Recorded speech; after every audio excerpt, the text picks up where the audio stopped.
Sick of people at ESPN or SportsCenter who think they have their heads on their shoulders but really don't? Well, it's time for the number one sports show on the web, the Jimmy the K Sports Show with the Big Boo. Sit back, buckle up, and get ready for the number one sports show on the web. Here we go, my sports friends. Welcome to this jungle. Now the kids are home, so there is no jungle.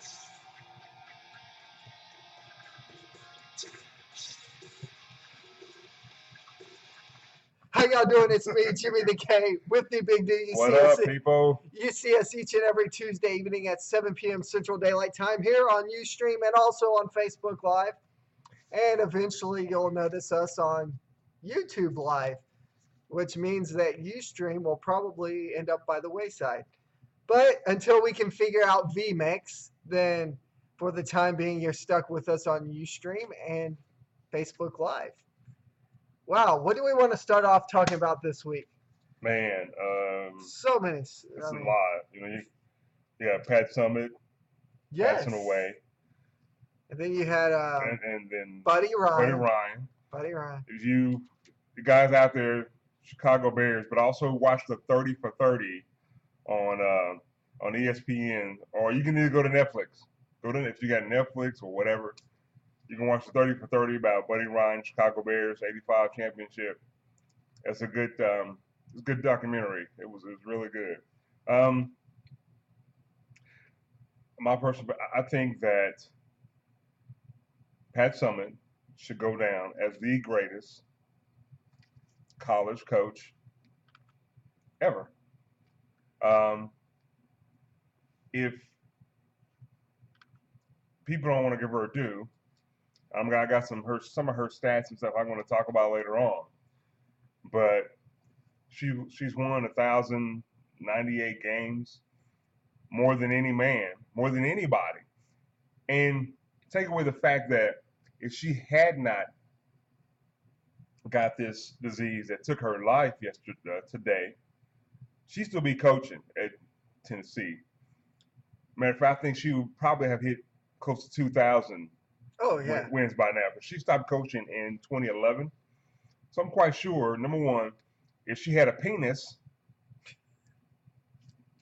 they would, she's the greatest, she's the blah, blah, blah. But since she doesn't have a penis, they don't want to give her due. She has 8 national championships, 16 Southeast Conference championships, 16 division championships. What more can you say? No man out there has that. No man alive has that. As a matter of fact, no man that's dead has that either. So, also, women's sports, you owe Pat Summitt something.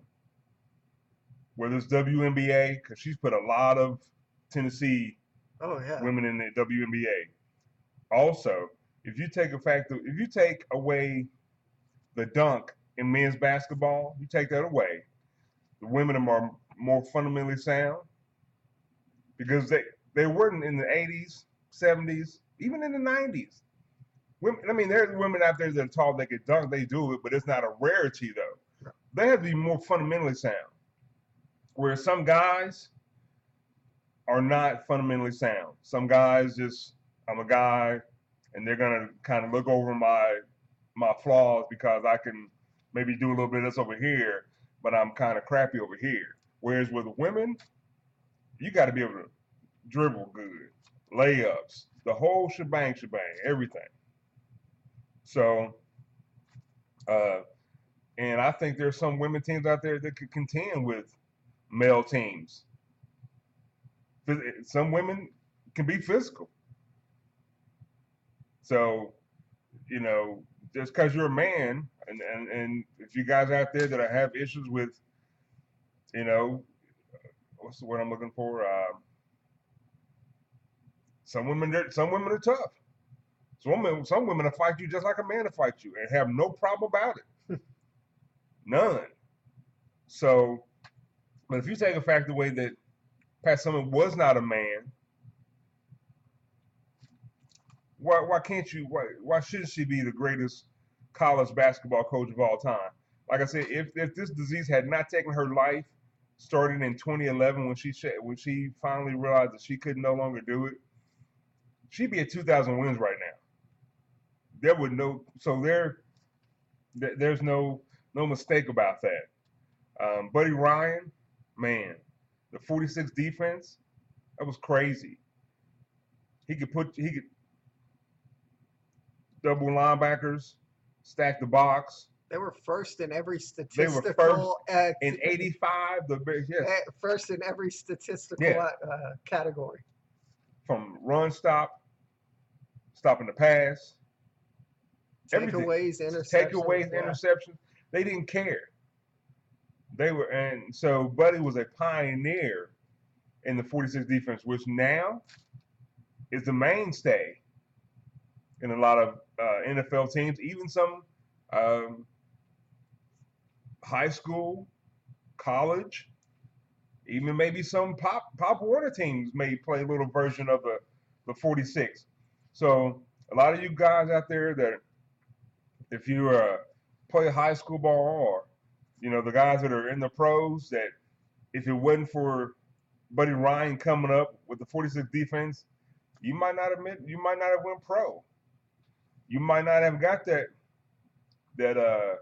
championship ring because he implemented that defense at that time that fit that Chicago Bears team. He let them run loose. He didn't shut them down and say, "Oh, I need you to be compartmentalized." And so, but yes, two pioneers in sports, but also the things that I've watched about. As far as the sports side, I didn't know too much about Buddy Ryan. Right. He just wasn't out there like that. But with Pat Summitt, you saw, it's kind of like what you saw on the sideline is the way she was in life. If you give her your all, she's going to give you her all.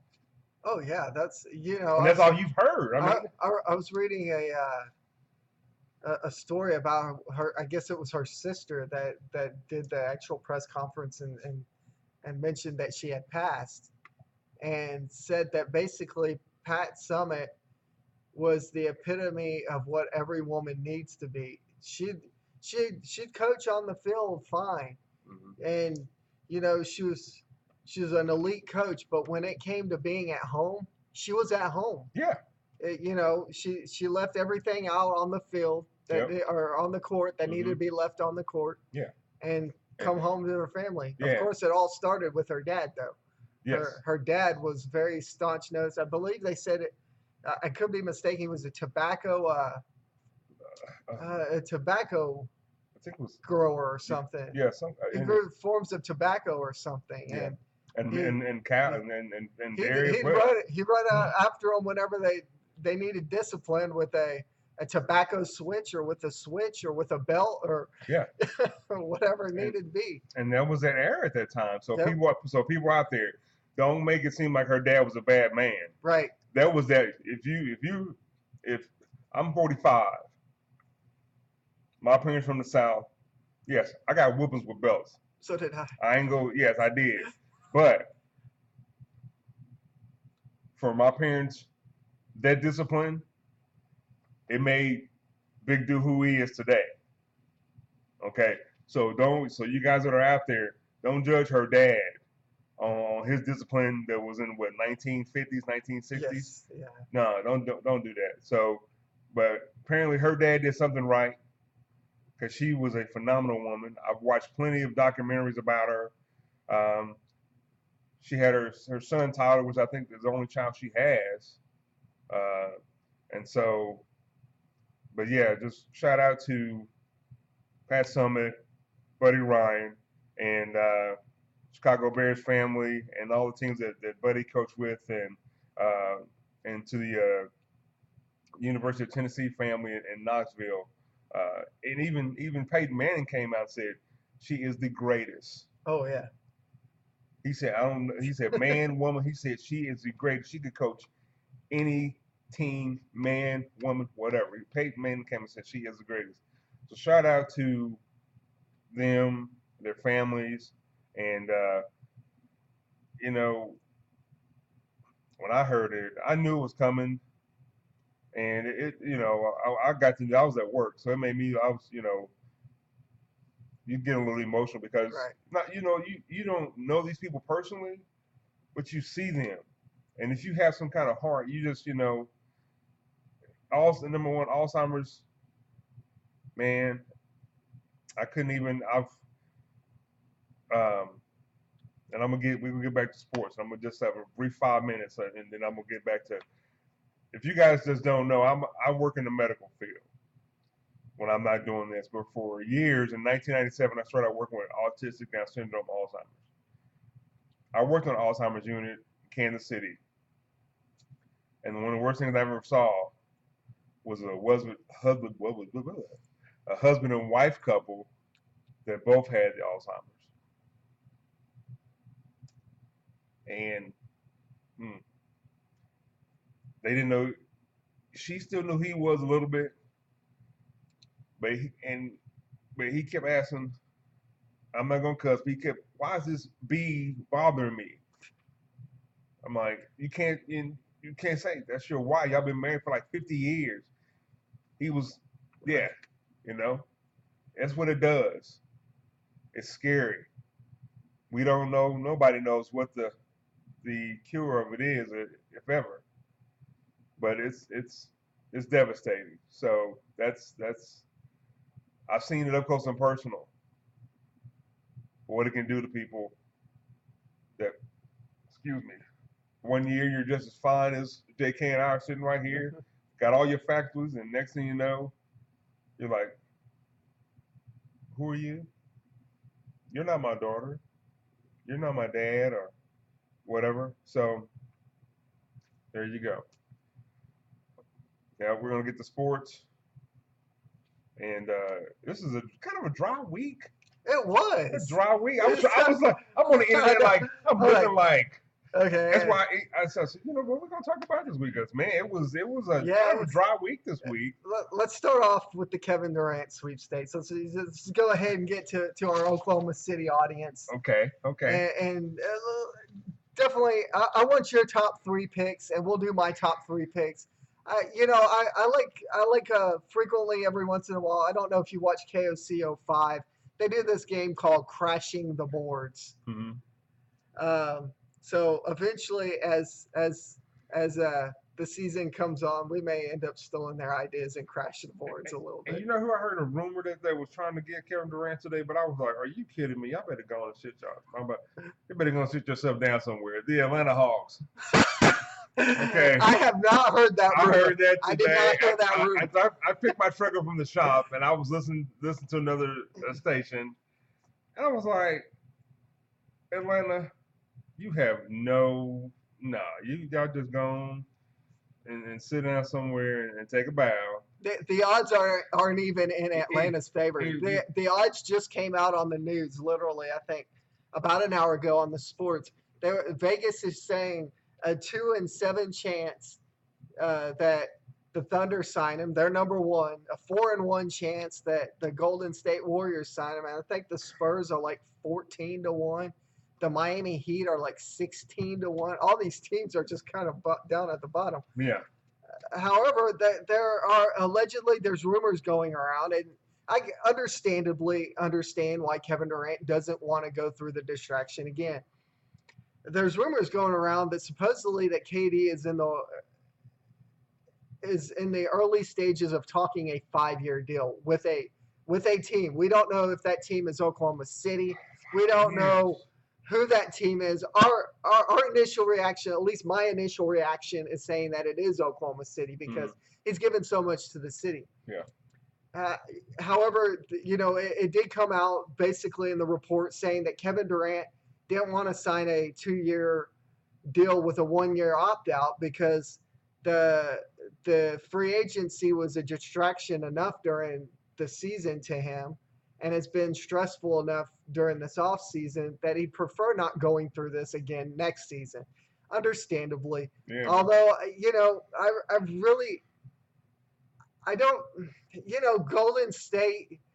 Golden State has been the only team that I have seen legitimately in every report that said that they could pry him away from Oklahoma City. I don't see it happening. That Golden State would have to give up some things. They have to dump some salaries. We know that. They've been talking about Harrison Barnes. Harrison Barnes. Maybe Anderson Varejao. Some garbage guys. I mean, not garbage, but we know what you mean. Anderson, you're garbage. You and your flopping. That's a bunch of BS right there, dude. I wish you would flop on me. I'd be like, I'm gonna knock this shit. But I've heard Harrison Barnes in some rumors, giving him up, and my top three. I'm gonna put OKC at number one. I'm gonna say San Antonio.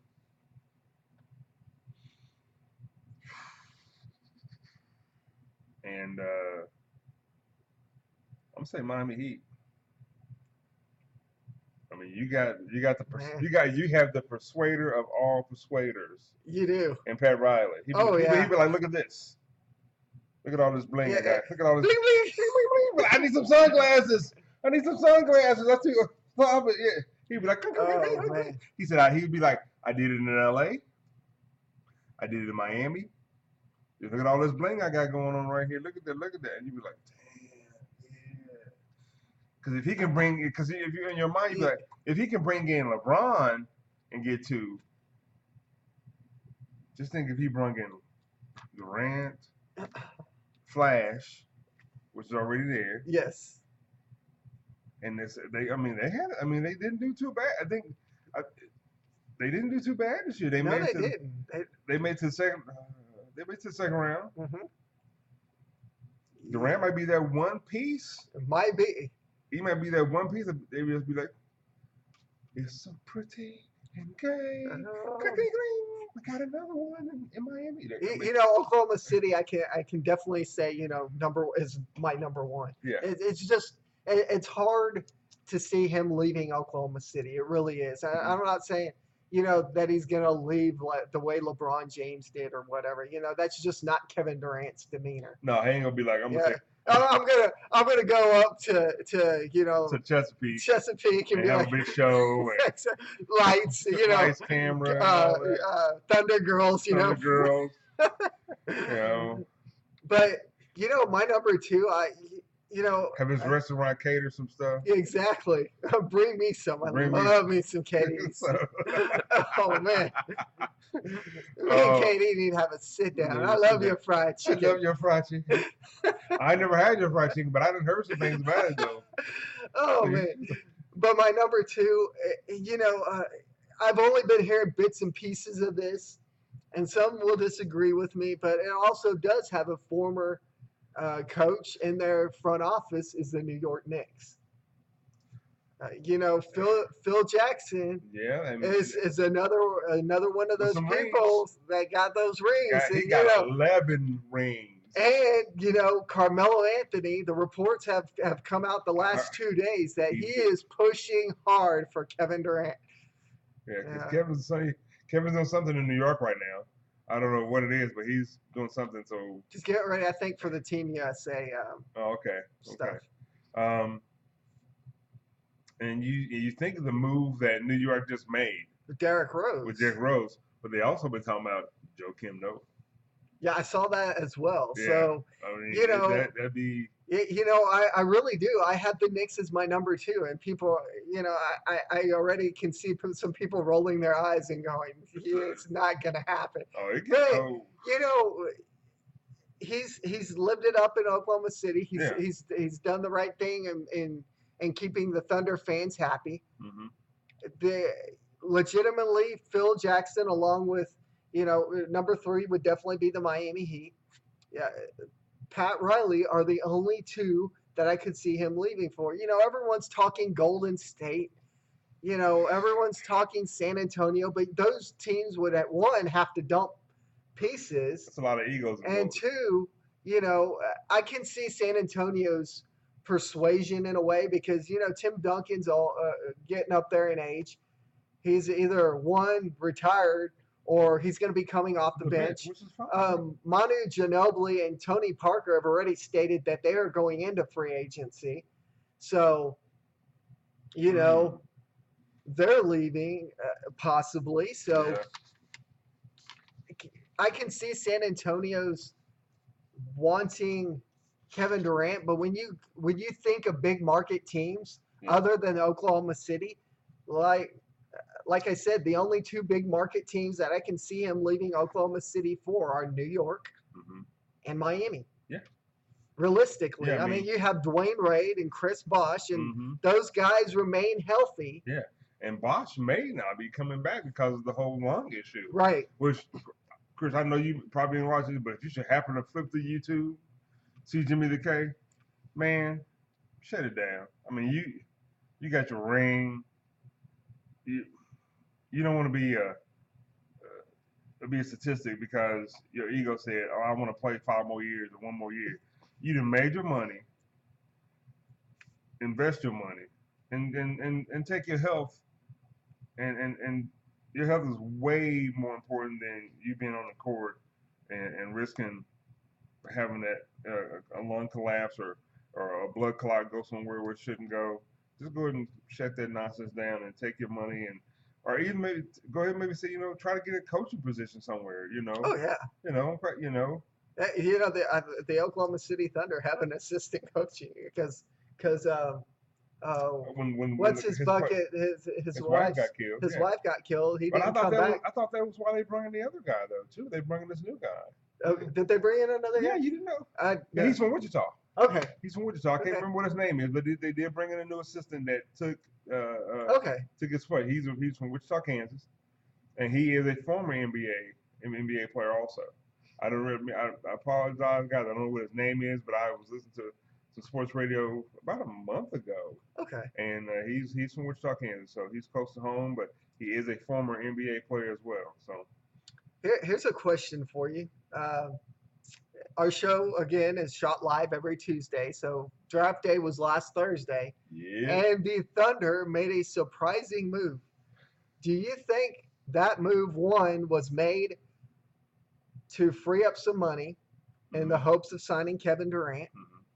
And two, was it made in hopes of keeping Kevin Durant happy? Serge Ibaka was a great teammate. Do not get me wrong. Yeah. But Serge Ibaka, from all indications, didn't want to be the third wheel. He didn't want to be the Harden of the organization. That's why the Thunder went out and traded him. Oh. What's your thoughts? I mean, I think number one, he got that new contract last year before, and he got a little relaxed. And it happens. But you gotta continue to be hungry. Also, I think he wanted to be a perimeter shooter. You are not a perimeter shooter. You are. I don't care what nobody tell you. You are not. Just because you shot him up a couple of times and you made him doesn't make you your consistency was not enough for you to consider yourself to be a Draymond Green that has that ability as a power forward. So I think it was because they wanted to get rid of him because probably to free up some money, but to make room. Right. Yeah. I think to make room, and I don't have a problem with the trade. I was like, okay, so you got you. They picked up a draft pick in the deal. They had absolutely no draft pick in the deal, but by the trade they picked up 2 players, Oladipo, I think. Oladipo. I apologize if you're watching and I'm torturing your name. He's a two-way player. He's a defense. He's a defensive-minded guy, and he can shoot. So and then they got one other player along with the rights to the Orlando Magic's 11th pick. Yeah. So. I mean. By getting rid of Serge Ibaka, you open up the door for Steven Adams to be a starter. Yeah. And I don't see Enes Kanter coming up. I don't see him in a role. I like him in the role that he is coming off the Right, bench. right. I like him off the bench I like him much off the better bench. than. Then Yeah, I think Steven Adams. You give him a full year in a starting role, and you will see him flourish. We yeah, saw him flourish during the playoffs this year. I think you give him a full season of that, and Lord willing, we sign Durant back. yeah. If not, well, he's still going to be the player that he is. Oh yeah. OKC people don't be jumping off roofs Yeah, exactly. and all that kind of nonsense. It's just, I mean, it's a game we enjoy, but it's just a game. It ain't life. So don't get all crazy and be crying and whatnot. I mean, you can cry. I ain't gonna say don't cry. Okay, I'm gonna take that back. Don't cry, but don't be burning his jersey and doing all that nonsense. That's just ridiculous. That's uncalled for. The way they did LeBron when he left Cleveland. Exactly. Yeah. That stuff. That's Pardon my French to anybody out there that's watching this, but that kind of stuff pisses me off. Because the truth of the matter is, those people were burning his jersey. Yeah. And then I guarantee you they were the first ones to go out and buy tickets once he re-signed with the Cleveland Cavaliers. Makes no sense. And this is and what they do is a business. Exactly. It is a business. Listen, if Integris came to me and said, we're going to pay you $17 an hour plus full benefits that the hospital cover, where do I sign at? If it was that way, right. Hey, I'm guaranteeing you. Hey. But if it was that way, yeah, I'd be like, here we go. You gonna cover my insurance full plus my dependents? Yeah, you got me. It's a business. Don't take it personal. Yeah. So, but you taking it personal. You burning jerseys and vandalizing neighborhoods and carrying on because a man wanted to go where he wanted to go. When you want to go to town, you go to town. Don't you? Nobody get all mad at you. Say, "Oh, you stop. You can't get on I-70 today. Why not? Because you can't. Take your punk ass back home and somewhere. Just sit down." Yeah, so why you gonna get mad at LeBron or any other NBA player, football, basketball, soccer, whatever, because they want to go where they want to go? Whether it's for the money, or family, or they may just want to play with certain players on that team. Right. You don't get all mad and start. That's ridiculous. So. What other NBA news do we have? I mean, I saw something come out, and I got somebody had allegedly an hour ago supposedly been traded to the Sacramento Kings, but I couldn't find anything on that. Also, if you guys go right now, go to my Instagram, you will be able to see. You'll be able to see this on my Instagram page. This is perspective on Kevin Durant's free agent contracts and where he could go. Max contracts with OKC would be 175 million. Max contract with another team would be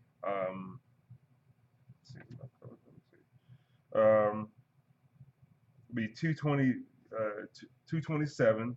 A 2-year contract with OKC and a max contract with OKC the next year. Let me see if I got my stuff on. Just go to my page. Yeah, you'll find it there. Yeah, just go to my Instagram page. It'll be nice and pretty. Yeah, it'll be nice. It's all. You can actually read it. I even took pictures of it and everything, so you'll be able to read it and see all the stuff. Also, I took pictures of some other stuff, but just go to the Big Do. Find me at the Big Do Show on Instagram, and you'll be able to find that stuff. NBA stuff. A free agent, Hassan Whiteside, to meet with Dallas, possibly. He had 92 blocks this year. The Lakers are also interested in Hassan Whiteside. And then you got Mike Conley from Memphis. And some teams are interested in him. He shot 37% from the three. The teams that are interested in Mike Conley are San Antonio, the Dallas Mavericks, the Knicks, the Nets, the Lakers, the Bulls, and the Pacers. Mike Conley's rebound average is 2.9. His scoring average is 15.3 a game, 6.1 assists, and he's 28 years old. So he still has some legs that could make a good point guard. I mean, he's got 15 points a game, 6 assists. So he is wanting to. He doesn't have a problem with dishing out the ball. He's not a ball hog or somebody. Kobe. Yep. Westbrook. Because you saw in the finals when Steph Curry wasn't making shots, he just passed the ball. Yeah. He passed. Now, if they had been the Thunder and Westbrook would have tried taking it on his shoulders, right? Be like, yeah, look at me. Yeah. Look at me. I hit that three. Never mind. I hit the side of the. Hit the side. He would have driven down like, I'm going to pass you the ball. Man, you better sit yourself down somewhere. I ain't passing you nothing. And my Chicago Bulls, they got Denzel Valentine from Michigan State. So he'll be going there. And then I got some stats from the number 1 draft pick. And these are his stats while he was at LSU.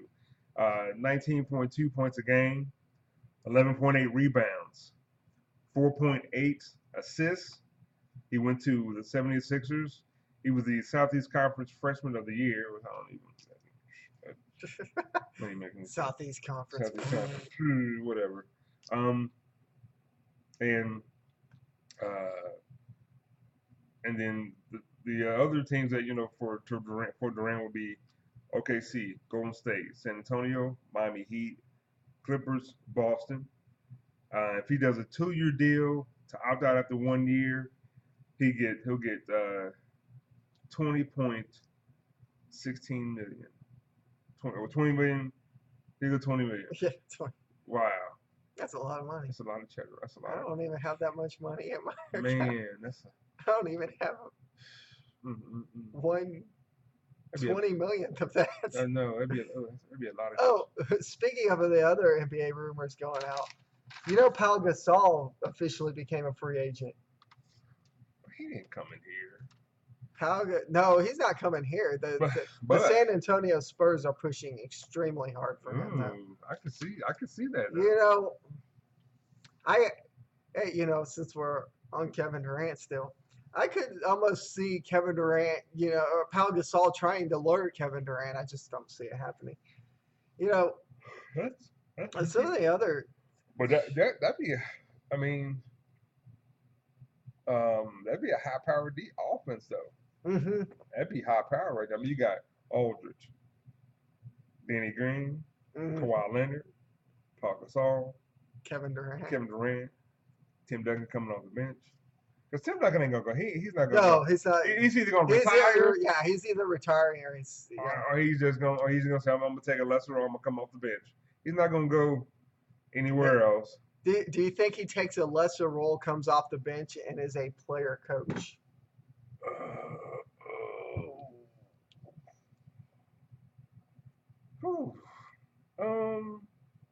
No, I don't see him doing that. He could. I just don't.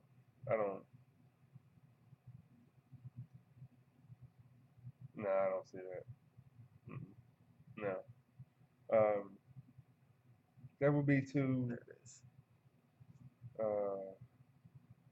That'd be too. I don't know. It'd be tough, I guess, to go down from being the man and having to watch. Having to watch and then coach the players too. Yeah. And coach the players too. That wouldn't. That'd be kind of tough. So. Okay, yeah. This is the rumor that I was telling you about before the show. Okay. I don't know. This literally came out 2 hours ago. So you're probably hearing it first and only here. Right here. Sacramento Kings are going to acquire Ricky Rubio from the Timberwolves. But what about? I don't know what they're getting for him. But what about what's his name?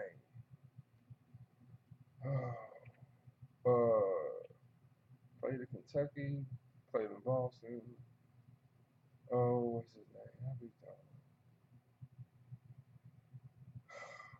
So he was the Sacramento's point guard. I know who you're talking about. Yeah, that guy. Yeah, him too. Man, because who you gonna get rid of to? That's what I read this thing 3 and 4 times. I was like, okay, I'm not seeing any players that they're trading for him. It's just come across the wire. Hey, we're gonna acquire him. So Karl-Anthony Towns had to sign. Probably had to, Somebody had to do something. Do something. Huh. I don't know. So, what do you think about Mr. Jeff Gordon wanting to be on Live with Kelly? Live with Kelly. You know what, dude? You're boring. He can't. Jeff Gordon cannot be any more boring than half the co-hosts that she's ever had, and she can. Honestly, I liked Michael Strahan. I'm just about to say, I like Michael Strahan, and I really thought him and her had a good chemistry. Yeah. But allegedly, behind the scenes, they did not. Oh, really? Yes. Rumor. You know how the whole deal went down. He was supposed to start the deal with the morning show. Good Morning America. In September, I think, or in the fall. Yeah. But producers came. I mean, they blindsided Kelly Ripa with this. They blindsided her with it. She got a little pissed off and said, enough is enough. I'm taking a week and a half or a week vacation. Really? And so not only were they having to vie for Michael Strahan, they were having to vie for Kelly. But that supposedly and allegedly, our radio word again, Michael Strahan came in every morning with his entourage. Things had to be done his way. Otherwise, it was the highway. Of course, you hear the same thing about Kelly Ripa herself. She's a prima donna. She wants things done her way. I don't know the people. I couldn't tell you. Yeah. I liked Michael Strahan personally. I thought he brought something to the show. I have business to tend to in New York City in about a month, and I was looking forward to hoping to getting to be able to sit down and watch live with Kelly and Michael, but instead, what are you going to do it for? Business stuff. Business stuff. I can't say much just yet, but it's still a few weeks away. Am I going to be in this business stuff? Sorry, it's my wife and I. Oh. But yes. Make that money. But yeah, that's what I was hoping for. But no, instead I'm gonna get some co-host, which I'm hoping is some good co-host, because that's if you even get tickets, because you're not guaranteed tickets. They're free tickets, but you're not guaranteed them because you have to. They're basically done through a lottery system. Oh, really? Same as Fallon and all your late night shows. Yes. Oh, I didn't know that. Yep. You gotta sign in, log in. You got to submit a request for so many amount of tickets. You can't get more than 4 tickets, I think. Everyone has to be 16 plus in the audience. It's hilarious. But back to the topic at hand, Jeff Gordon.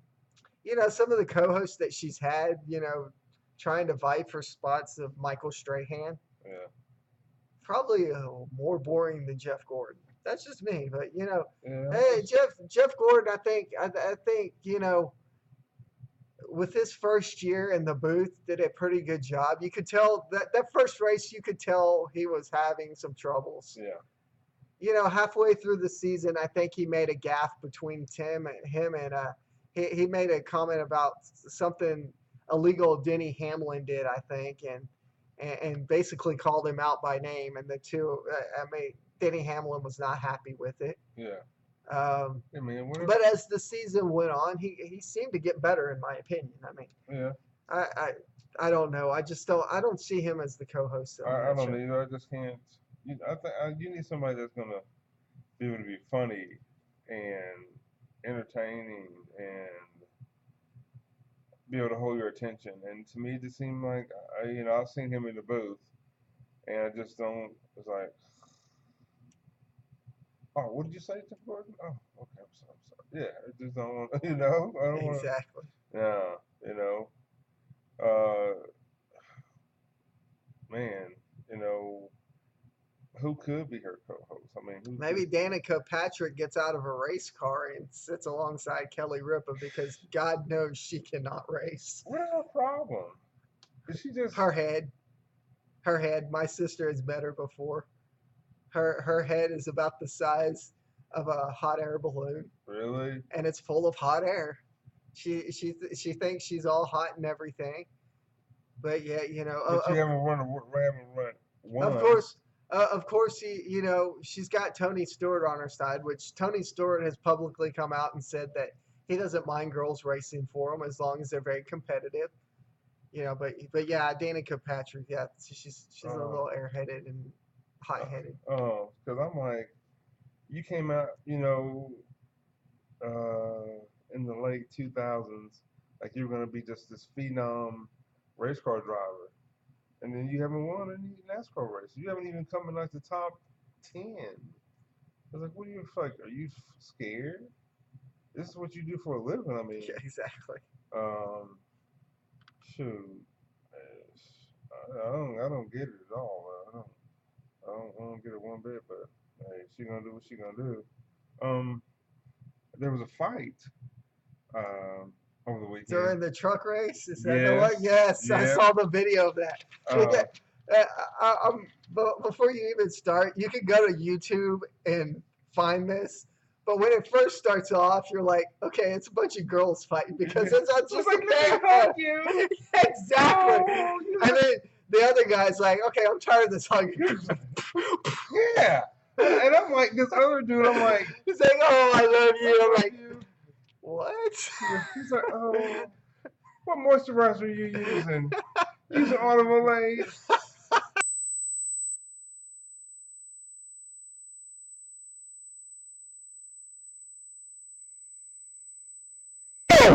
I'm like, you are going like a straight punk right now. You are not trying to hit him back. Exactly. Or anything. I mean, and then when he finally starts punching you in the face, and the race car officials come over and let him go, and make him let you go, then you just like, should have hit him. I'm not gonna lie. I'm not a fighting man, but I've been picked on most of my life, and the one thing my dad did teach me was that finally you got to stand up to yourself, because you can only go to the school officials so many times and tell them, and the school officials aren't going to do anything. So I give you permission to beat the crap out of them, and if you get suspended, I'll deal with it. I learned that the hard way growing up. I got picked out all the time, but apparently this guy, I don't know what I was like, and Tony Stewart said, oh, what he said, he said, well, at least I'm assuming that these guys have had issues before with each other, because Tony Stewart was like, well, he got what was coming to him or something like that. I'm like, okay, yeah. But yes, it's a fight at NASCAR Gateway Motorsport Park. John West Townley and Spencer Gallagher or something like that. And the guy, like I said, the guy didn't throw any punches. None. One of them was throwing all the punches. The other one was just he had him in the headlock. I know. Bam, bam, bam, bam. Nolan Ryan style. Yeah. I'm like, are you not gonna hit him back? You know what? You gonna have to go home to your wife now. If you got a wife or girlfriend, or whatever, exactly. A boyfriend, who knows whatever, and you'd be like, you got beat up on national TV.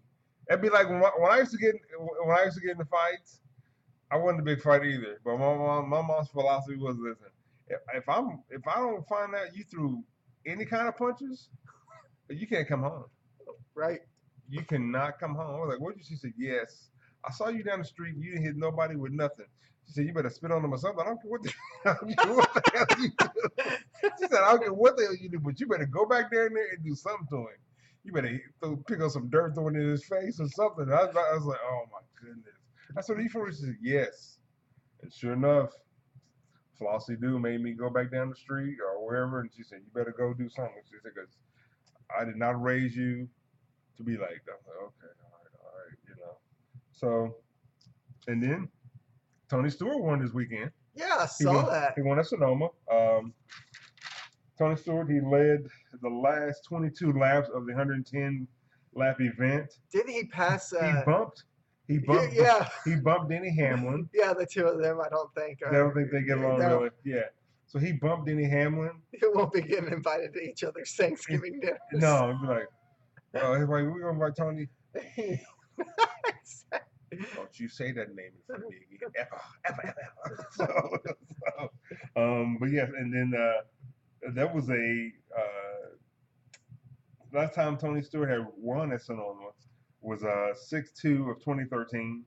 He was on a 49 win Sprint Cup at that time. He was on a drought for 49 wins in the Sprint Cup, and this is his third win at Sonoma at the Dover International Speedway. So, yeah, I have a topic that is still NASCAR. Should the NASCAR drivers stop the cussing and stuff while they're driving?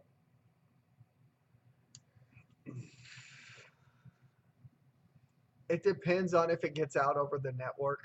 This is just my personal opinion. I've got 2 kids. Yeah. I prefer them not repeating everything that they hear. Because I'll give you a scenario. I've got one certain game that my son likes to play that the first time he saw me playing, he's like, Daddy, I want to play. I was like, okay. So I put it in, the volume's up on 30, and the F-bomb goes off. Whoa. And about 5 minutes later, my son's repeating that. I'm like, okay, we don't repeat that. And now he plays that game with no sound. Because I don't want him repeating the words. What game is this? Grand Theft Auto.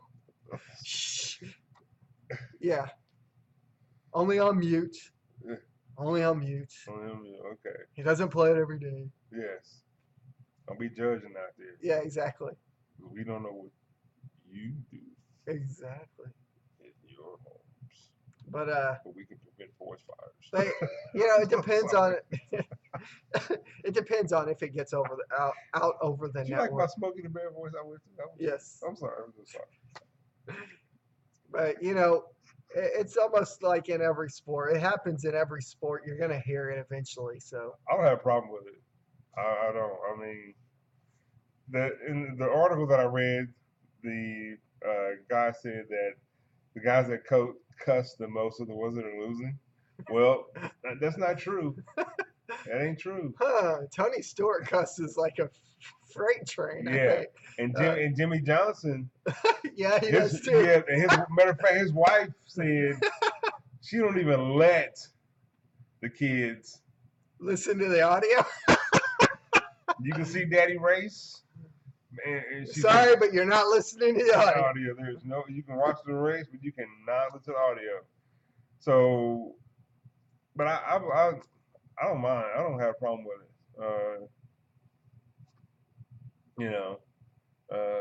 In the heat of the battle, what the hell? I mean, no, I don't have a problem at all. If you want to cuss while you're driving your NASCAR 128 miles an hour and things ain't going right, you get a little heated, What you gonna say? Golly, I wish you would just stop that.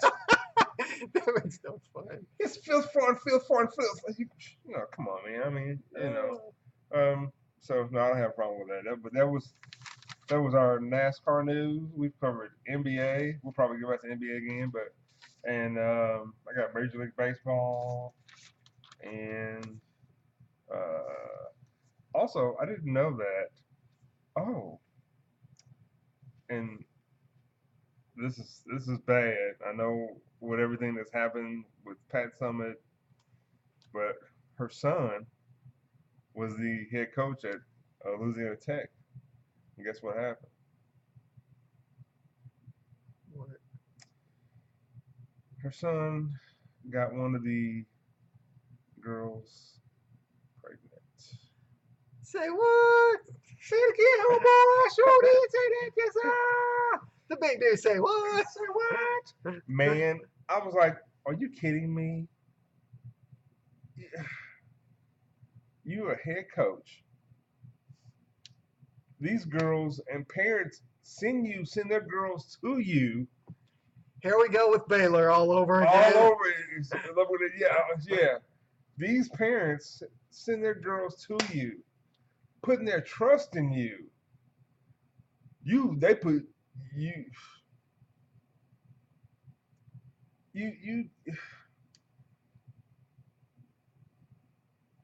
Tyler, and then the news comes out the week that your mama passed away. Yeah. And you married. Yeah, for now. Yeah. So yes, he got one of his players pregnant. I'm like, are you kidding me, man? Seriously? You could have got. Listen, I ain't condoning what he did, but you got plenty of money. If you want to, I'm just saying, it ain't right. So now, all these other parents that they go always question, the coach and what he does, and now you got some girl pregnant, and you married, and you will forever, your mom's death, God bless her soul. Hopefully, people don't always associate the two. Right. Because I couldn't believe it. I was like, because when I typed in Pat Summitt, then Tyler Summitt came up. I was like, what the heck? I was like, and sure enough, it came out that Tyler, he was a head coach at Louisiana Tech, and got one of the basketball players pregnant. So now she'll be popping out of basketball soon. Pretty soon, and she gonna take you for everything you got. Everything. I wanted to ask you something, but let's switch gears a little bit.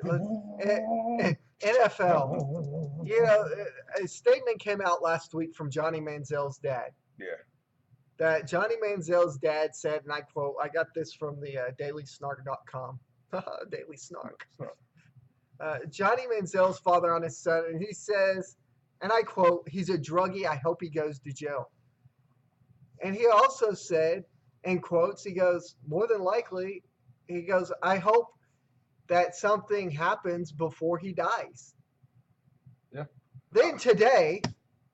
He ain't dead, is he? No. Oh, see, Johnny Manziel is in Cabo San Lucas vacationing. With who? I don't know. By himself. Rosie Palmer, for all I know. Okay. And you know what? And he's got on a Josh Gordon jersey from the Cleveland Browns. He goes, man, I got your back, man. I'm wearing your jersey. I'm not gonna take it off all week. Love you, bro. Can't wait to have a comeback year this coming NFL season. # Cleveland Browns. # hi, Dad. And a snarky attitude, I guess. # the Browns are #1 or something. It's a bunch of hashtags in there. And you're sitting here going, Johnny Manziel, are you stupid or what? Remember what I told you my first It's going to take him dying for something to... Remember when I told you my first show? That it's coming. It is. It's coming down the pike, and it's coming like a fat man running in the Krispy Kreme. I don't see, honestly, I don't see him living through the end of this year. At this rate. I see that. I mean, he's continuing. He's continuing on a downward spiral. People that have tried intervening with him, like LeBron James, who he made good friends with in Cleveland, have basically stepped back and have basically told him that we're still your friends, but we want nothing to do with you until you come to us wanting our help. Yeah, but like people, if you go back to the first show I did, I said that we're gonna get that update, and we hate to hear it because he's a young man, but we're gonna get that update, whether it be on all the sports networks or whatever, Bleacher Report, so on and so on, Twitter, whatnot. We're gonna get that update. If he does not try to change himself, he's just you hate to see it happen, but until he tries to change himself and he wants to change, excuse me, there's nothing really nobody can do or say. I mean, and somebody, matter of fact, they were talking about this morning. I was listening to the franchise, and they were like, if it was your kid, would you rather have your kid be in prison or be dead? I'd rather have you be in prison. Yes. I mean, but it's like it's like the things that have happened to him haven't been enough for him to wake up and realize that, man, what you have is a blessing. Exactly. What you have is a blessing to be able to. The contract that he signed from the Browns, some of that money was guaranteed. We know that. Yeah. So he's basically, to be honest with you, he's probably blown through all that signed money. Yeah.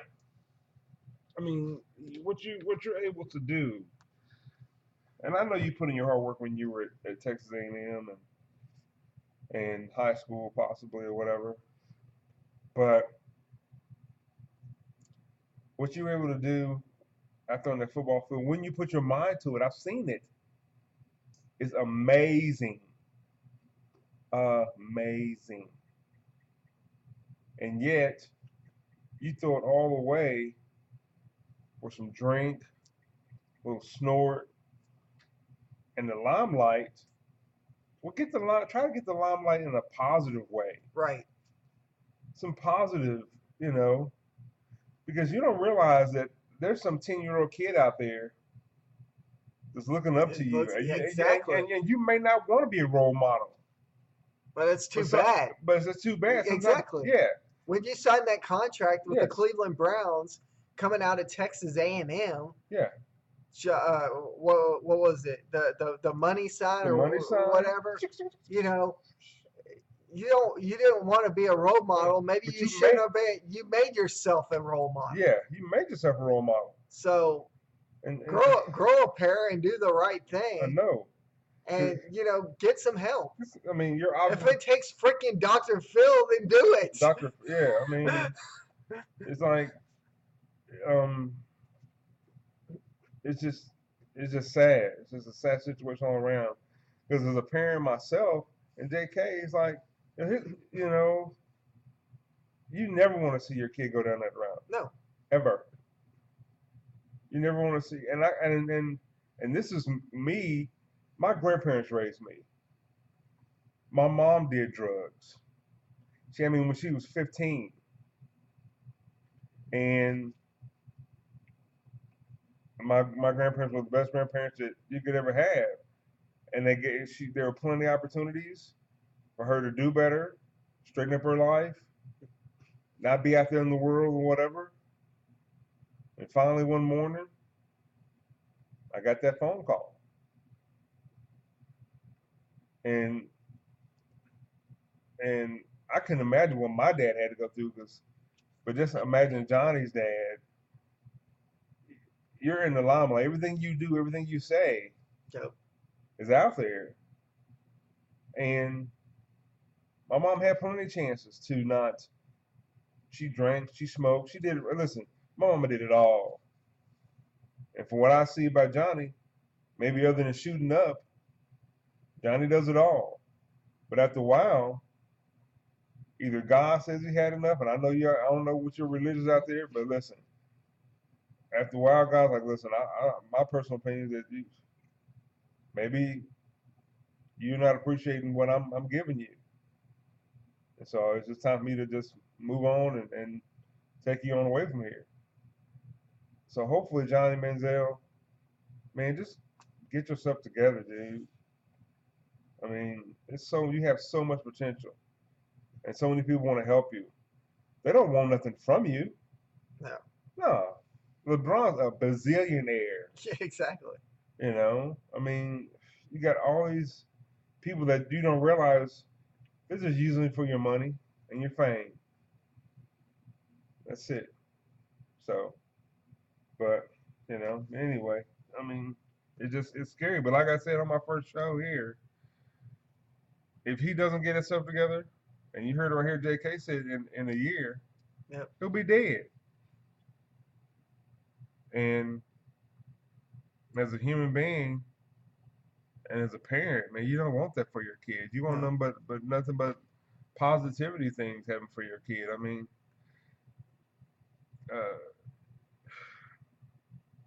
whatever the success is that your kid has, as long as they're not hurting anybody, hurting themselves, whatever. I don't care if I tell my daughters, if you want to work at Target the rest of your life and you're happy and content, then do it. But Johnny, you could be a great NFL player, but you're just throwing it all down the drain, dude. I don't even get it.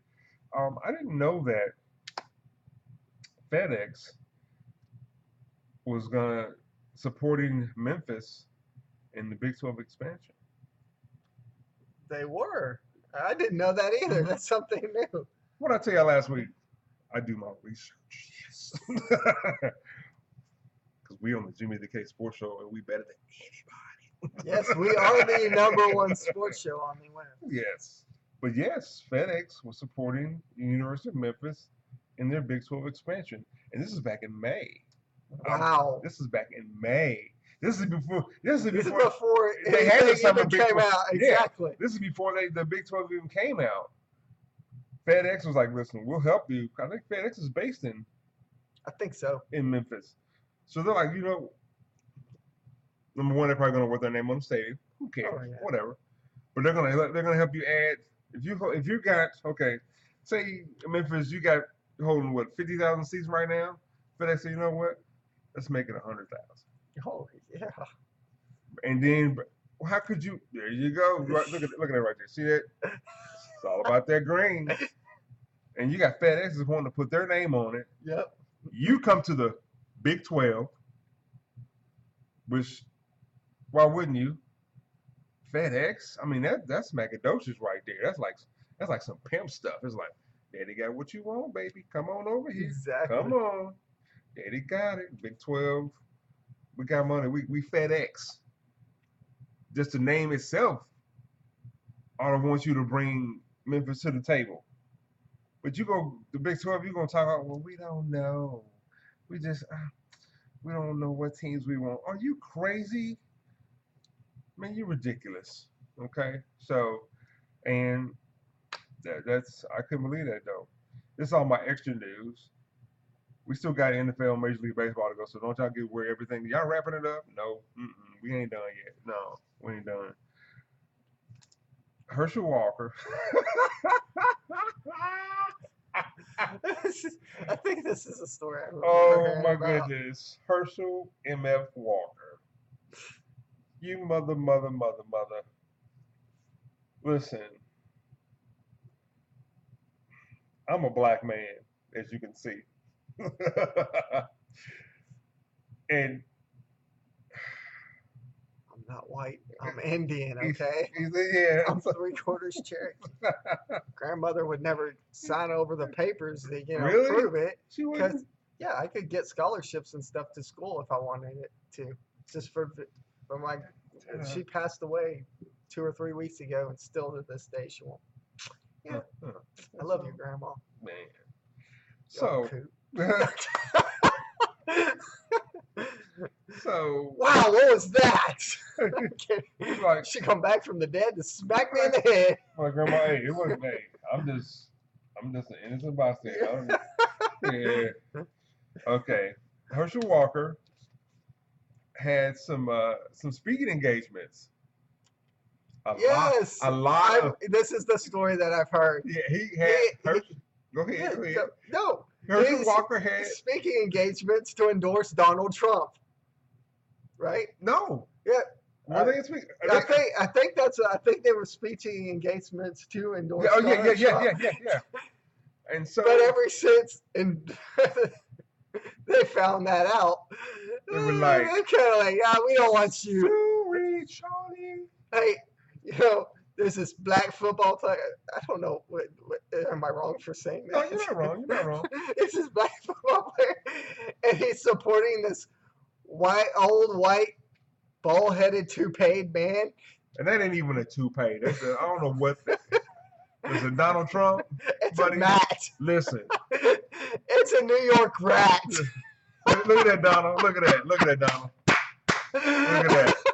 It ain't nothing wrong with it. It's just nothing but look at it. Hey, you know what they say about bald men? Well, I don't. But I hear what they say. Oh, I'm leaving it at that. Donald, look at that. Look at that, Donald. Oh, yes. Yes, buddy. Yes. All you got to do, go to this Donald, drop some bling in your ears. There you go. But yeah, Herschel Walker, all the speaking engagements that he has supporting Donald Trump, they were like, nope. Like, yeah, and then Herschel Walker say, well, Donald Trump's not a racist just because he said such and such. Listen, the minute you say some stuff about some Mexicans, you're racist, or some black people, you have no.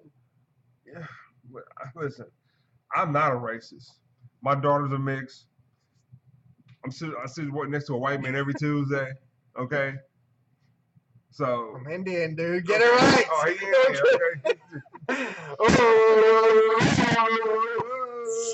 Okay. So, but Herschel Walker, how you gonna?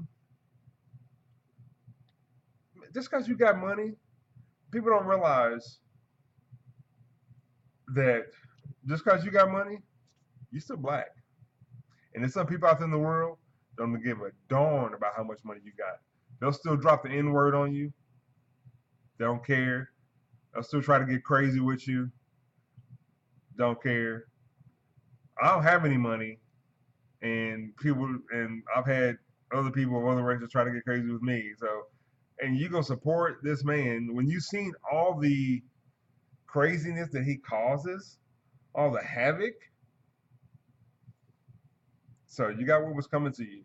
Stay in your lane. Stay away from politics. Just because I know it's America and we can speak our mind, but sometimes you gotta know when to say, I need to just back away from this. Yeah. So speaking of the N-word, I had these two brothers.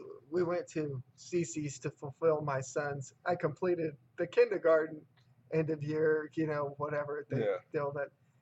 Two brothers sitting behind us. They came in after us, and they kept using the N-word the whole time. I was like, "Oh, geez, my kid's listening to this. Stop that." Yeah. Sometimes you have to just look at them and be like, "Can you? I mean, really?"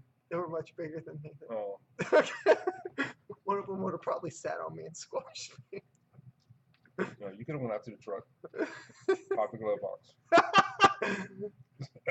Shh. And got the peanut butter or something. Yes. Some fried chicken. Oh, shoot. This is what happens when there's slow sports. I know, it's a slow sports week. We just, Oh, what else do we got here? And then I'm gonna give you, you got Pat Summitt has her 8 national titles. The next closest men's coach is Mike Krzyzewski at Duke with 1,043 wins, 321 losses. Pat Summitt, 1,098 wins, 208 losses, 841 winning percentage. 7-time Coach of the Year. I mean, and like I said, if Alzheimer's hadn't taken her in 2011, physically, she'd still be going. She'd still be going. She was only 64. So this 1,000 wins right here, that would have been close to 2,000 wins. So, my personal opinion, she should be the greatest coach, college basketball coach ever. Yes. Hands down, ever. Adolph Rupp, I did him. Dean Smith, bam. She would have thought, yeah. Yeah. And I know how people are about Dean Smith and Adolph Rupp. And if you guys out there look up Kentucky basketball, Adolph Rupp, I mean, he was historical. But this woman right here, she's the greatest. You know, if you love sports and good basketball, I mean, Tennessee in the 90s, 2000s, I mean, they were the beasts. And then, I don't know if they ever played Connecticut. And also, yes, they did. They played in some national championships. And, you know, so that's what, I mean, excuse me. So just, I just, you know, I just wish they would give her due. And that would have been, if she had to continue to play, I mean, to continue to coach, to see her in person would have been on my bucket list. Oh yeah. I've driven by Knoxville, coming from Myrtle Beach, but if she had continued to, she would be alive and still coaching, that would have been on my bucket list to see her. So, what's on your sports bucket list? My sports bucket list. Sports events that you want to see. Yankee Stadium is one, which I'll probably fulfill in a few weeks. Okay.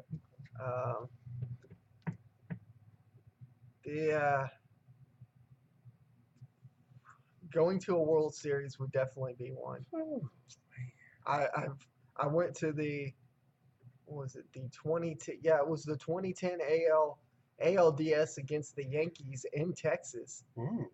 A few months before we moved here to Oklahoma City. My wife picked up some tickets online from some people on eBay, and her and I dropped the kids off at my parents in Fort Worth, and we went and rallied with the Texas Rangers. So the ALDS was pretty cool. I've been to the ALDS once before that, and I think in '96 when Johnny Oates was the coach back then. Yeah. But going to a World Series would definitely be up there. I'd really, it's kind of crazy. I'd really like to see every Major League Baseball stadium. I've got a friend of mine who's in Texas that I think him and his daughter, that's kind of on their bucket list. But and I think that's on almost everyone's. That's a huge baseball fan's bucket list, is to be able to see every stadium. Yeah. What else? To see the Dallas Cowboys win another Super Bowl. It could happen. Yeah. I think it could happen last year if Tony hadn't got. It could happen this year if they have a good enough offense. Yeah. And good enough defense. Yeah. Sporting bucket list. Sheesh. All kinds of stuff. Man. But travel the world. Let's see. What's on yours? My sporting bucket list will be to go to all the majors golf, the Masters, PGA. Let's see, Masters, PGA, U.S. Open, British Open. That's four. Yeah, and then to go to Scotland to the home of golf. An NCAA tournament, national championship with KU in it. Be great. So, and the national championship for football. No KU won't be in that, but you know, just a Big 12 team. That'd be great. Right. A Big 12 team. And World Series. Let's see what else.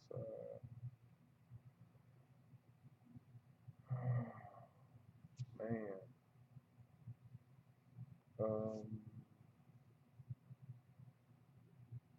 College World Series.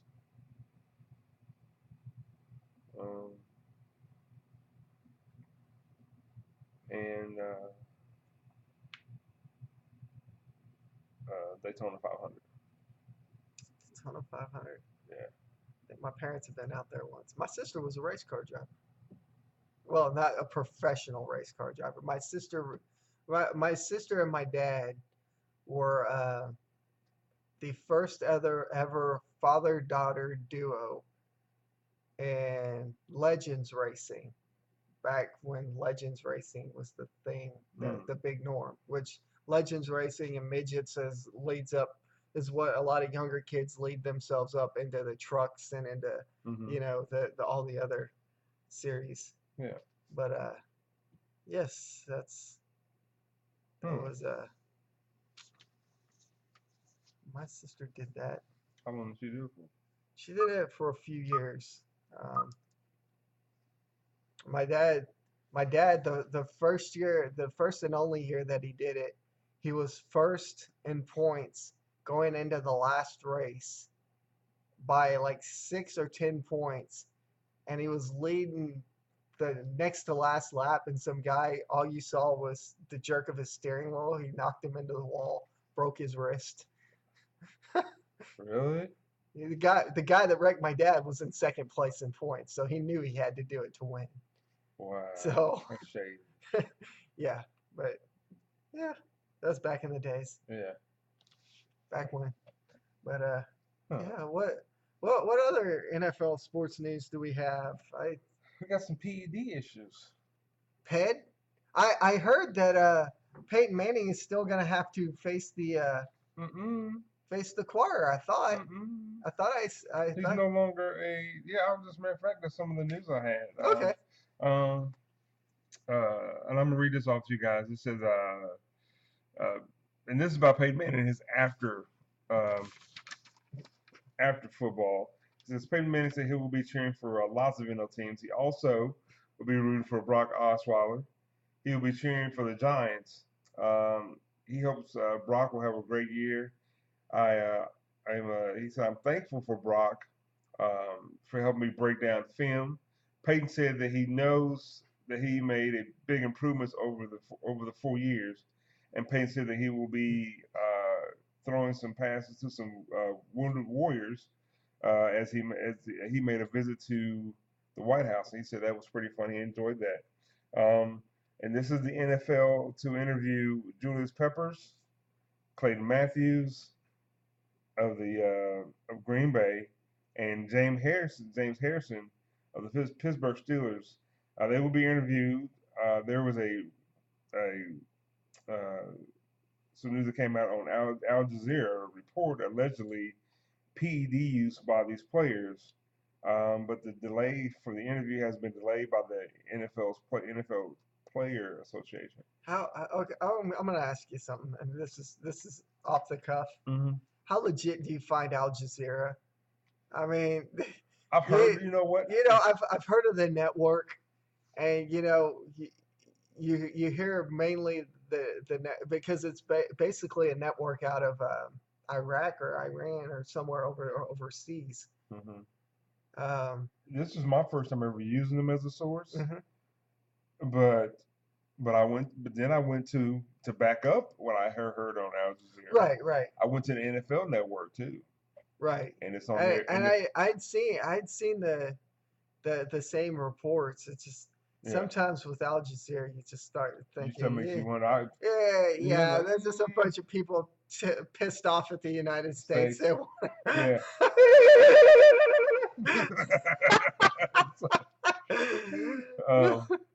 But yeah, I don't. Like I said, this is my first time using Al Jazeera. But I said, you know what? Let me double check. Right. And I went to the NFL page too, and it's on there as well. So it says Peyton Manning was known for when all this came out, the HGH and stuff like that. Ari Fleischer, which he was used to be George W. Bush's press secretary, works in PR crisis management, and you were in. And so he was helping Peyton Manning to deal with this issue. So, yeah, but they said because he is no longer an NFL player, can't touch it. Can't touch this. And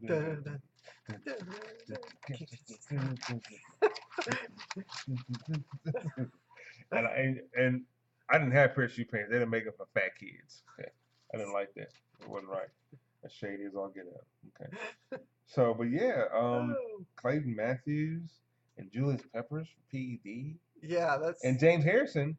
He left the NFL. Yeah. And they wanted him back because I guess they needed some help, and this is what you come back to. This is what you come back to.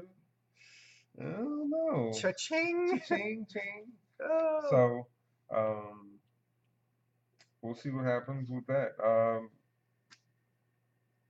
Why not just work out and work hard instead of sticking a needle in you?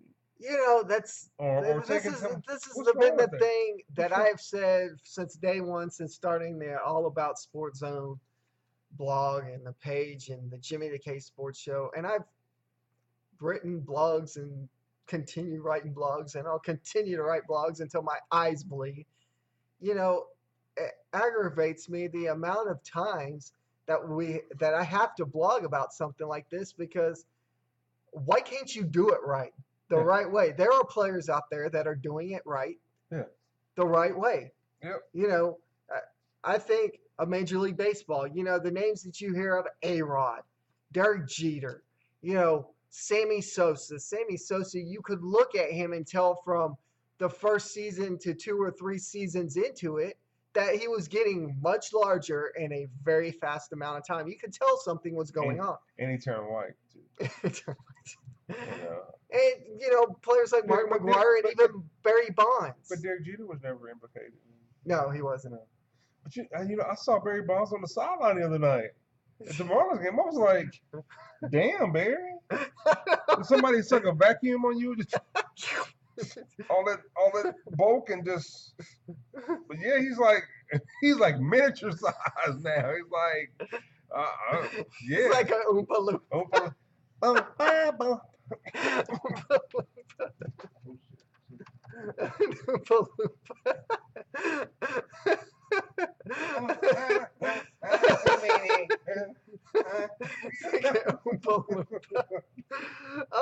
man! Oh my goodness! Oh man! But you think of players like that, and you can tell because you look at their first season, and you watch them progress, and it's like, well, yes, you could tell that they were shooting up or whatever. But then you look at players like Michael Young that, their names got brought up in PEDs, and even, Craig Biggio at times has been brought up, but Craig's body never changed. And Roger Clemens, everyone knows Roger Clemens did it.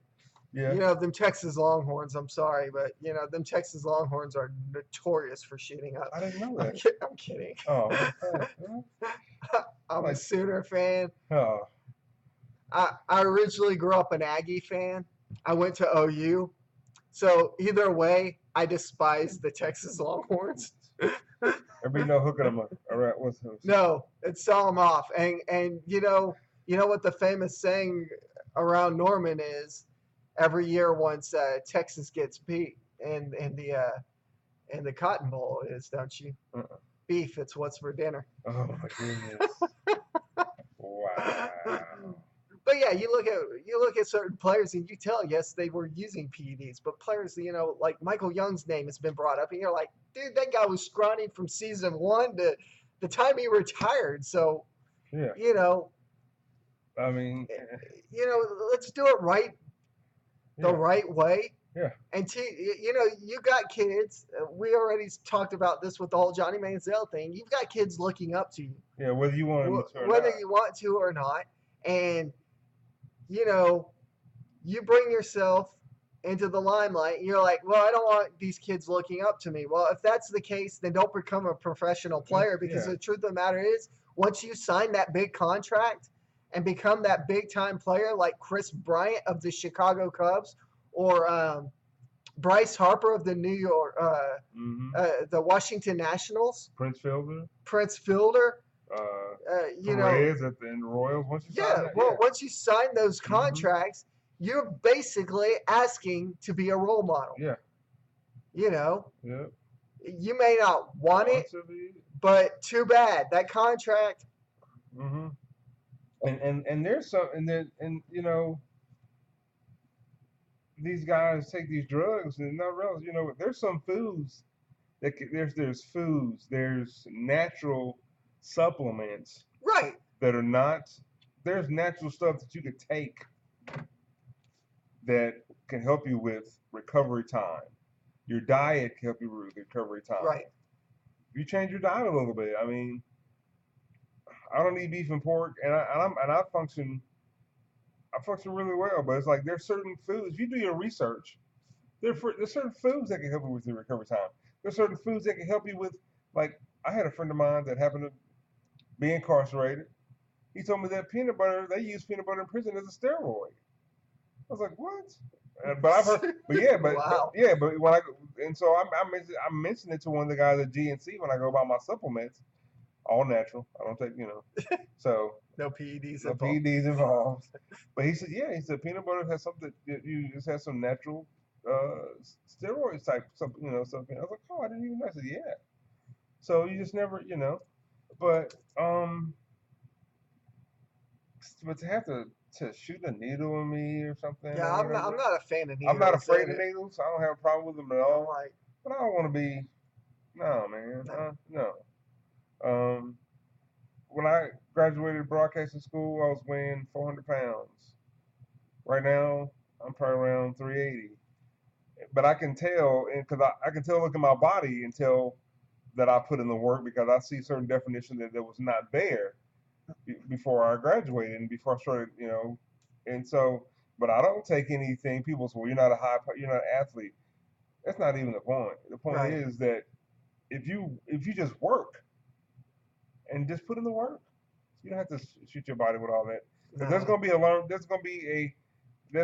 to be a possible repercussion from all that, And baseball's already got.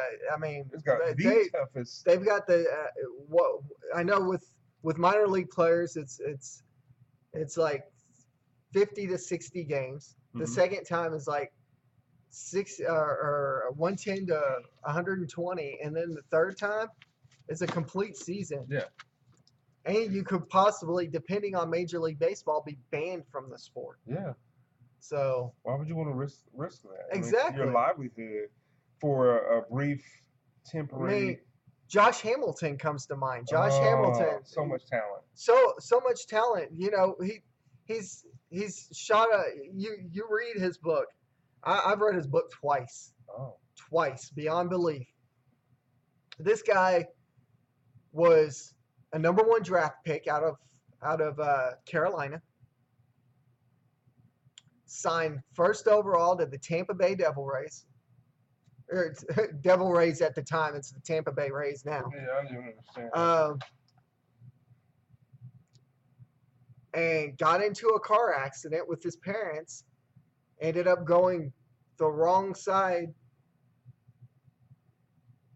and doing some things that he wasn't supposed to, got banned from Major League Baseball, got back into Major League Baseball. 2010 had one of the best, if not the best seasons of a Major League player. He was, you almost legitimately had to say that he was runner-up MVP in the home run derby because he was launching home runs in Yankee Stadium that you didn't see, that we hadn't seen off of a bat since Jose Canseco. Wow. 500 plus feet, you know, and he was doing this post drugs, post alcohol. Mm-hmm. And then he gets traded to the, or doesn't get traded. He signs a deal with the Los Angeles Angels of Anaheim, the longest name to ever remember. Yeah. Has some knee problems, wants to rehab in Houston, and he starts going back off the deep end. He gets in with some friends and starts snorting the coke, starts doing cocaine, starts smoking the weed again, smoking marijuana, and goes off the deep end. He comes back to Texas, has somewhat of a legitimate first month, then his knee starts tearing down. His body starts tearing down. Mm-hmm. That's what happens when you do drugs and you're continually crashing into walls. Yeah. I mean, this guy was giving it his all in 2010 and 2011, but his body was paying for it 2012, 2013, 2014, and now 2015 and 2016. He's on the disabled list. He's out for the season. When is he ever going to make a full recovery? He's hoping to come back next year, a full season for the Rangers. But the best part of the deal between the trade between the Los Angeles Angels and the Texas Rangers was basically Texas got them for peanuts. They got him for peanuts because the Angels are paying 95 to 99% of that contract, and the Rangers are only paying a small portion of it. Yeah. They weren't going to take the deal unless that was part of it. Okay. And the Angels wanted him off the roster. They didn't want him in the clubhouse. Wow. They said, "Hey, we're willing to pay the offset here."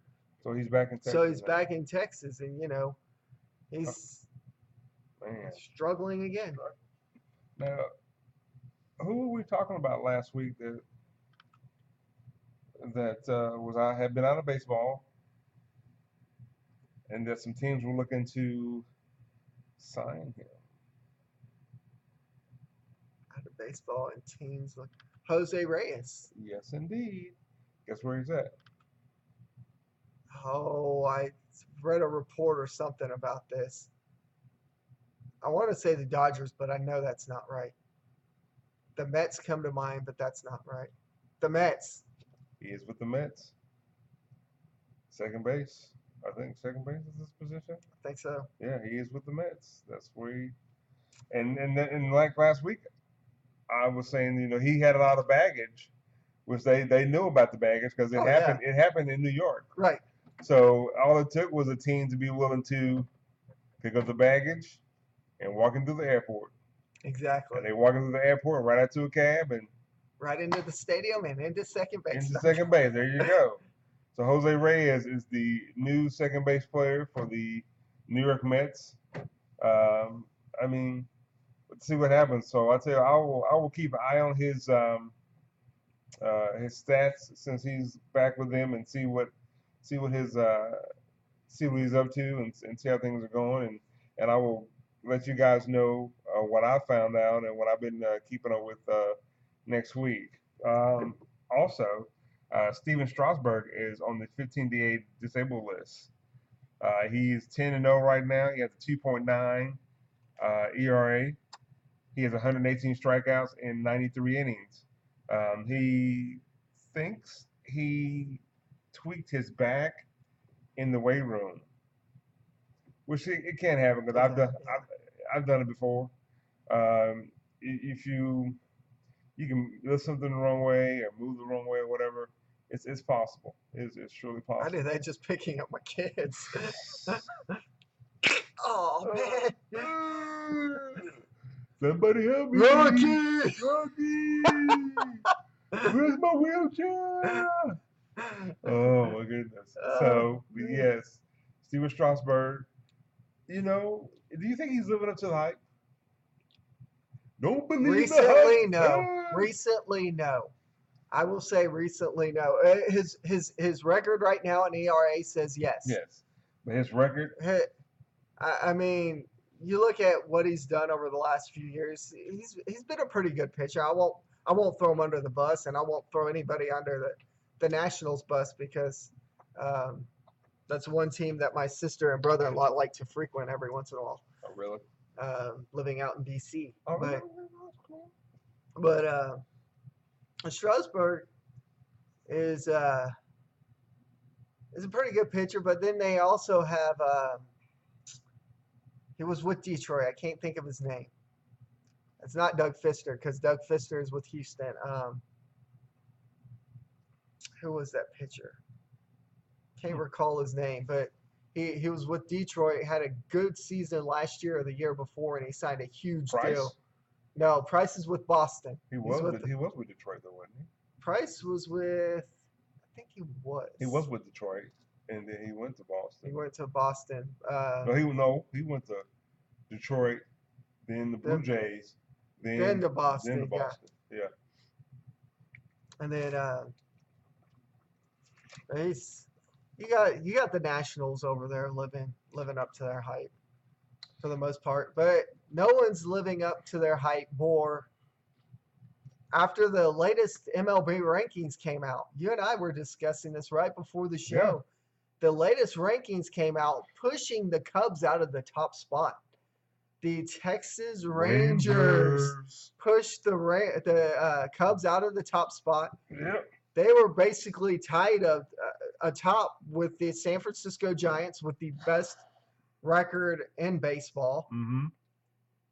Cubs coming in third, and other teams positioning themselves after that.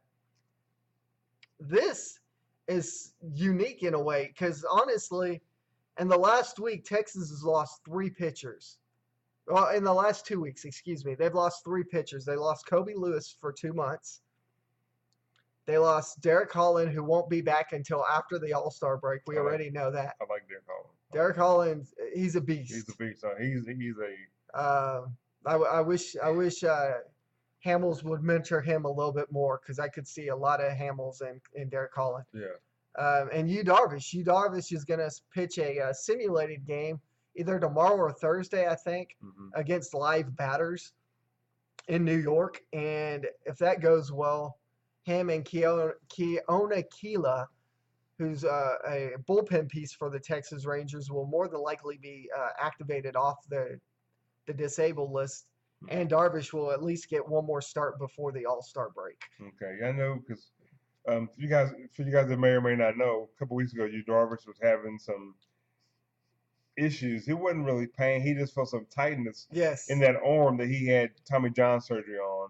And with the money that they're spending on Yu Darvish, you rather shut him down and find out, okay, is everything copacetic or what it's supposed to be, or is it just what happens when you've had like a major surgery? And Darvish is one of those competitor players that I was reading reports that the Rangers pitching coach Doug Brocail used to be the Astros pitching coach, and a former Texas Ranger himself.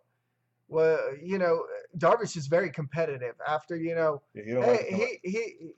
come out of a game knowing that it's good for the team, but he wants to make that next start. And that's something that Doug Brocail continually said was Darvish was pushing him. He wanted to make that next start. So they went out and he let Darvish pitch on flat ground because you start on flat ground, then you move to a mound to simulated live hitters, and then sometimes rehab, but they're not going rehab with Darvish this time. Okay. And Brocail said, I'm not going to let him go. Not next start. His delivery, he's got to work on his delivery. He's not following through. There's things that he needs to work on. Yeah. Otherwise, he's going to end up going back to having the Tommy John surgery again. Doug Brocail being one of those those people that knows all about Tommy John because he had Tommy John on the same shoulder twice. Oh, twice. So now and this may sound crazy. Who? I'm assuming the first pitcher that ever had surgery his name is Tommy John. Who did he play for? Tommy John, I believe it was. I could be wrong, but I'm thinking the Brooklyn Dodgers. Okay, we're gonna have to look that up. I gotta look that up. It's and while he's looking that up, I got some more baseball news for you from the Major League Baseball. The Indians have swept the Tigers 3 times this year.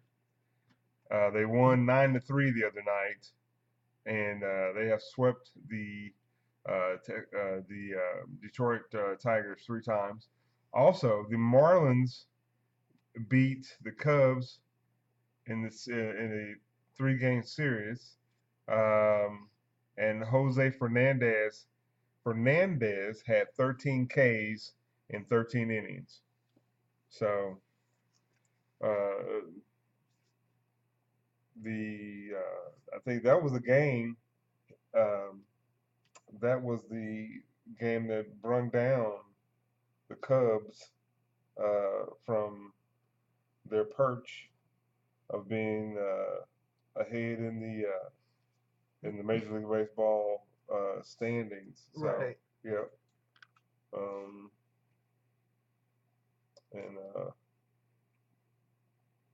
Yeah, but I just when you Cleveland Indians.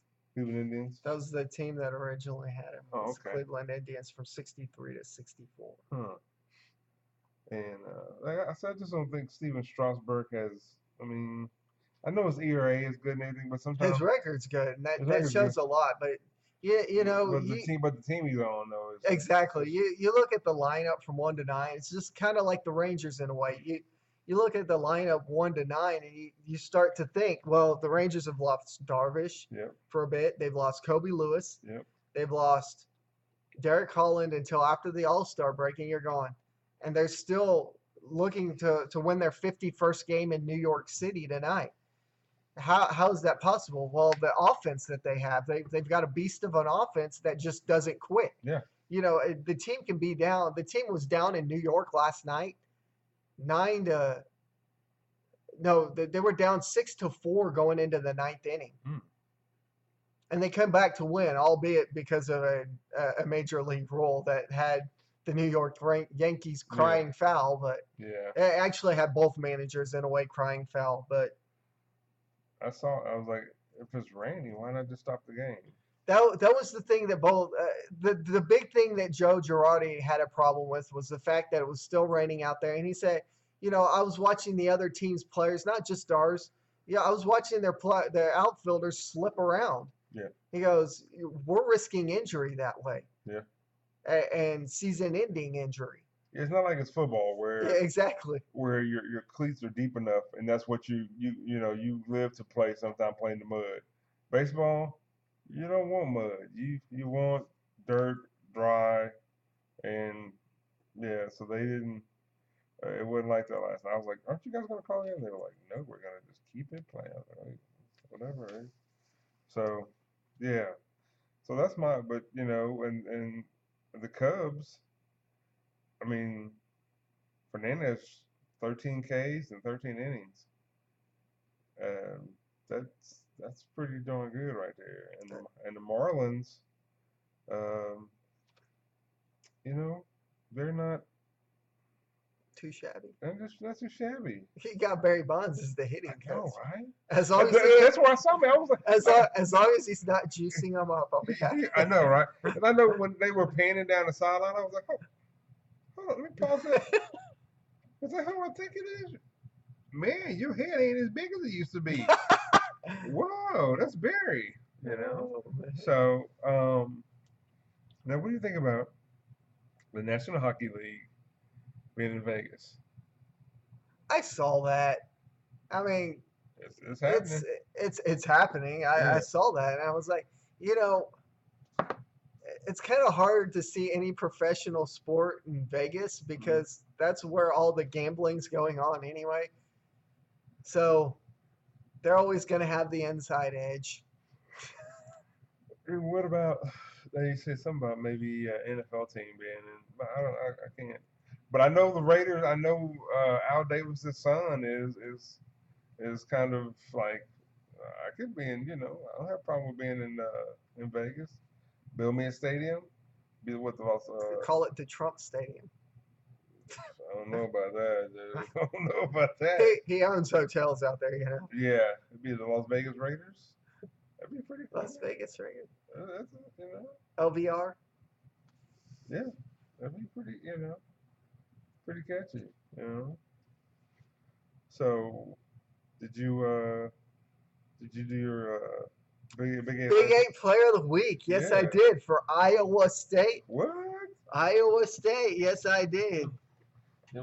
Gary Thompson. You and I had already. I think I sent you the research here, and this closes out the show. The Big 8 Player, excuse me, of the week is Gary Thompson, who is a basketball player from Iowa State. His nationality was American. Oh crap, Sherlock. Sorry, I had to go. His listed height was 5'10", so just a few inches taller than Muggsy Bogues. Wow. He was a listed weight was 158, so just about 18 more pounds than what I am right now. His high school was out of Roland, Iowa. He played for Iowa State in 54 to 57. He was an NBA draft pick in 1957. He went the 5th round, 35th overall, and was selected by the Minneapolis Lakers. Man. The Minneapolis Lakers. Back when they were in Minneapolis. His number was number 20. Career highlights and awards. He was a 3-time All-American in 1958, 59, and 62. He's a second-team All-American in 57. Player of the Year in 57. 2-time first-team Big 8 player. 56 and 57. Number 20 is retired by Iowa State, so really, you will not see anything else. He was known as the Roland Rocket. Went to Iowa State University from Roland, Iowa. 5'10". He was a guard. Scored more than 1,000 points and was the first player in history to tally 40 points in a game. Really? Yes. As a senior in 56 and 57, Thompson earned consensus second-team All-American honors, first-team All-American status Associated Press, and was named Big 8 Conference Player of the Year, beating out Kansas star Wilt Chamberlain. What the? He excelled in his second sport as well, leading Iowa State to the 1957 College World Series as a star shortstop. Following his standout college career, he chose to join Bartlesville Phillips 66ers of the Amateur Athletic Union, though he was also drafted in the 5th round of the 57 NBA draft by the Minneapolis Lakers. He had a successful career with the 66ers, earning AAU All-American honors 3 times and leading Phillips to an AAU title in 1962.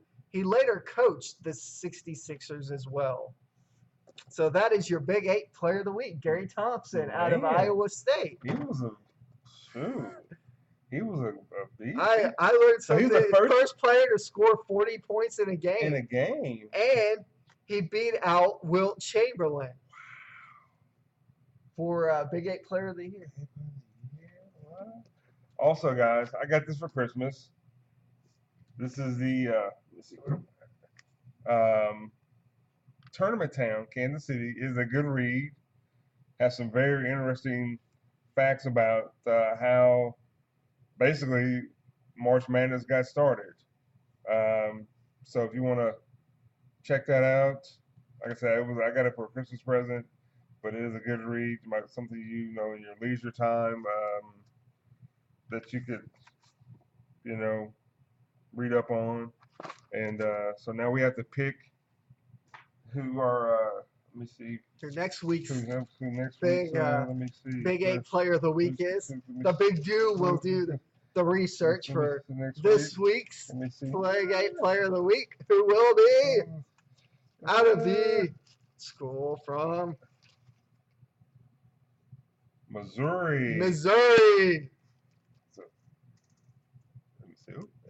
Mizzou. Mizzou. So it'll be Mizzou. I have to find. I'll do some research on some. I'll pick the sport and see what I can come up with. Sorry. That'd be a good one. That'd be a good one. Yeah. So. Yep. That was this week's Jimmy the K Sports Show with the Big Do. Thank you for stopping by each and every Tuesday evening at 7 p.m. Central Daylight Time here on Ustream and also on Facebook Live. Also in the near future, look for us to move from Ustream to YouTube Live, but that's once I can figure out the audio part on vMix. That seems to be the problem right now. Also, I think we're going to work on, this year we're going to work on trying to be out at some live locations. Yes. I think that's high school football games are definitely a thing that we're discussing. Yeah. So that's something we're going to work on. Maybe, possibly, maybe like a sports bar, or maybe we could do like a inside or outside type thing, depending on the weather and stuff like that. Definitely. But just know that we're going to keep it coming for you every week, getting better, bringing good news, good laughter, and just keep you guys informed. Thanks for watching the show, and go to our YouTube page, like us, subscribe, tell your friends, and like we said last week, if there are things that you guys, want to see on the show, or certain topics that you may you want an opinion on, then let us know, and we'll try to do what we can to do the research and bring it to the show. Other than that, hey, you guys have a great week. Be safe. Thanks for listening to watching the Jimmy K Sports Show. That's JK. I'm the Big Do. Remember, keep it coming. Until next Tuesday, 7 p.m. Central Daylight Time. Keep them coming. Emails allaboutsportszone@gmail.com. Facebook, All About Sports Zone. And Twitter at Jimmy Kersey1 at Big Do Show. The Big Do Show. Like us on Instagram. I'm on it. Yep. Instagram. All the good social media. All the good social media. I'm on Instagram. I'm on Twitter. Like I said, I occasionally post just random sports stuff, and I'll sometimes post videos about different sports stuff. So you can find us on there. Other than that, have a great week, and we out. See y'all next week, 7 p.m. Central Daylight Time. Guess what? It's time for the boys of summer.